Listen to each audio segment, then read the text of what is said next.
विहङ्गसिषौ विषण्णे दुष्कर्म कर्ममपनीय चिराय दूरम् नारायण प्रणयिनी नयनाम्बुवाः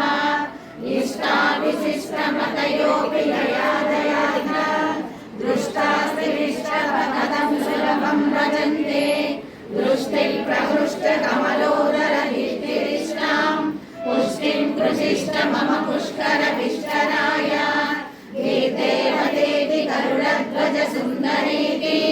शाकम्भरीति शशिशेखरवल्लभेति सृष्टिस्थितिप्रलयकेलिषु संस्थिताय तस्मै नमस्ते भुवनैकगुरोस्तरुण्यै श्रुत्यै नमोऽस्तु शुभकर्मफलप्रसूत्यै रत्यै नमोऽस्तु रमणीयगुणार्णवायै शक्त्यै नमोऽस्तु शतभद्रनिकेतनायै पुष्टै नमोऽस्तु पुरुषोत्तमवल्लभायै नमोऽस्तु नाडीकनिवाहनायै नमोऽस्तु दुर्योधरिजन्मभूम्यै नमोऽस्तु सोमामृतसोदरायै नमोऽस्तु नारायणवल्लभायै नमोऽस्तु हेमाम्बुजपीठिकायै नमोऽस्तु भूमण्डलनायकायै नमोऽस्तु देवादिदयापरायै नमोऽस्तु शार्दायुधवल्लभायै नमोऽस्तु देव्यै भृगुनन्दनायै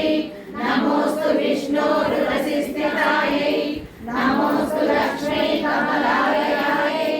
नमोऽस्तु दामोदरवल्लभायै नमोऽस्तु काम्यै कमलेक्षणायै नमोऽस्तु भूत्यै भुवनप्रसूत्यै नमोऽस्तु देवादिविरचितायै नमोऽस्तु नन्दात्मजवल्लभायै सम्पत्कराणि सकलेन्द्रियनन्दनानि साम्राज्यदाननिरतानि सरोरुहाक्षि त्वद्वन्दनानि दुरिताहरणोद्यतानि मामेव मातरनिशं कलयन्तु मान्ये यत्कटाक्षसमुपासनाविधिः सेवकस्य सकलार्थसम्पदः सन्तनोति वचनाङ्गमानसैः स्वां मुरारिहृदयेश्वरीं भजे सरसिजनयने सरोजहस्ते धवलतरां सुगन्धमाल्यशोभे भगवते हरिवल्लभे मनोज्ञे त्रिभुवनभूतिकरि प्रसीद मह्यं दिग्गस्तिभिः